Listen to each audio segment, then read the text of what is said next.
All right, what's going on, guys? And welcome back to my channel.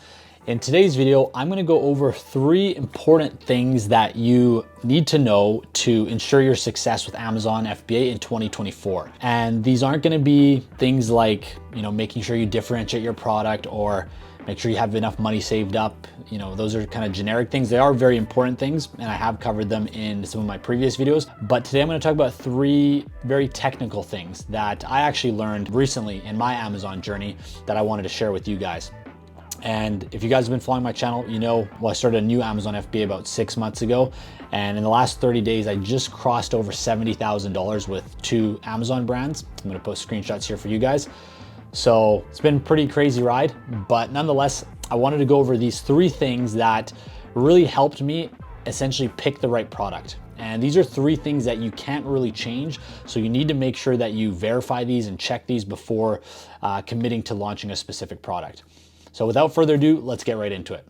All right, guys, so the first thing you really wanna make sure is you wanna make sure you have enough profit margin in your product.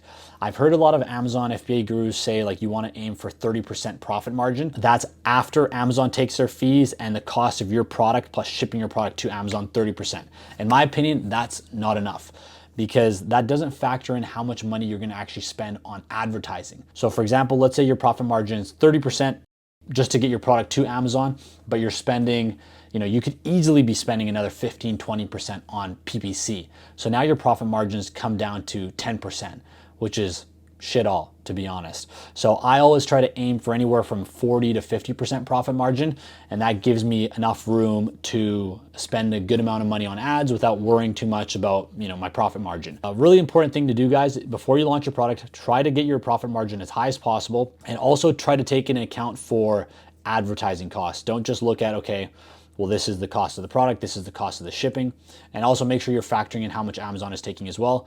These are very important things, because if your product doesn't have good profit margins, it doesn't really matter how well it does, you're kind of screwed, right? You could think you're making a bunch of money, but you're not really making money, if you know what I mean. Now, moving on to the next thing, which goes hand in hand with the profit margin, is you need to know your CPC, so your cost per click. And the way you can do this is you can use Amazon research tools like Helium 10, Jungle Scout, and figure out for whatever your product is, right? Say, for example, your product's like a white coffee mug.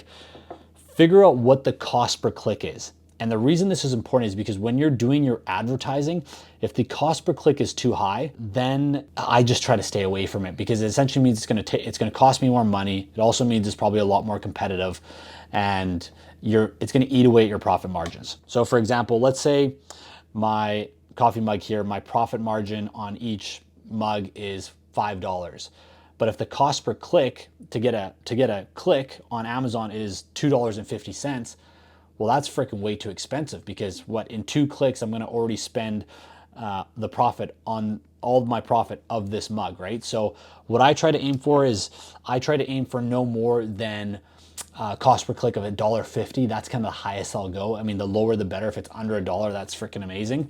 With that being said, I also try to make sure my profit per product is at least over $10, because that gives me a good enough ratio to where I feel like a good enough clicks to get a sale. And the last thing is, for whatever the product is that you're looking to launch, you need to make sure there's enough people searching for that product every month.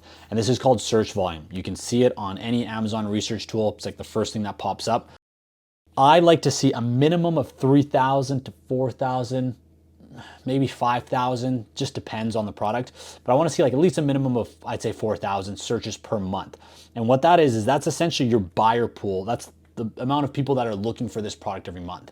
So if you find a product that isn't on Amazon, but there's only like 500 people looking for it every month, that's not enough people to have a sustainable amount of income, right? So I'd say 4,000 is the minimum. If it can be higher than that, guys, that's better, right? 10,000, 15,000, 20,000, right? And that can be made up over multiple keywords as well. So for example, like here's a coffee mug. I mean, don't do a coffee mug because it's way too competitive. But for example, coffee mug could be one keyword. That could have 3,000 searches, 3,000 search volume on its own. But then you could have white coffee mug, which has another 3,000. So now you actually have a total of 6,000 search volume for this specific product.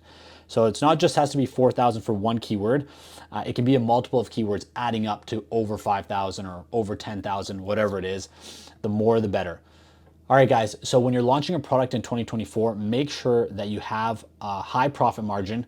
make sure that your cost per click is nice and low, and make sure that your search volume is high.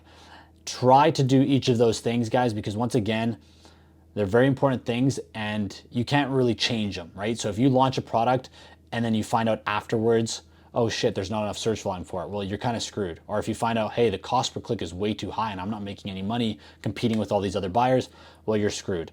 Profit margin, you can kind of change once in a while. You can maybe bring the price down with your supplier, but still, if you can try and get it right off the bat, it'll just help avoid any unnecessary failures, really, guys. So yeah, try to take those three things. These are three things that I just learned recently and that I really took into consideration when I launched my products. All right, guys, thank you so much for watching.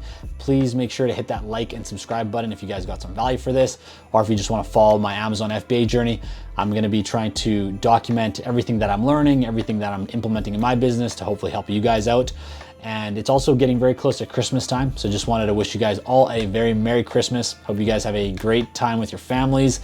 And other than that, I will see you guys on the next video. So have a good one, guys.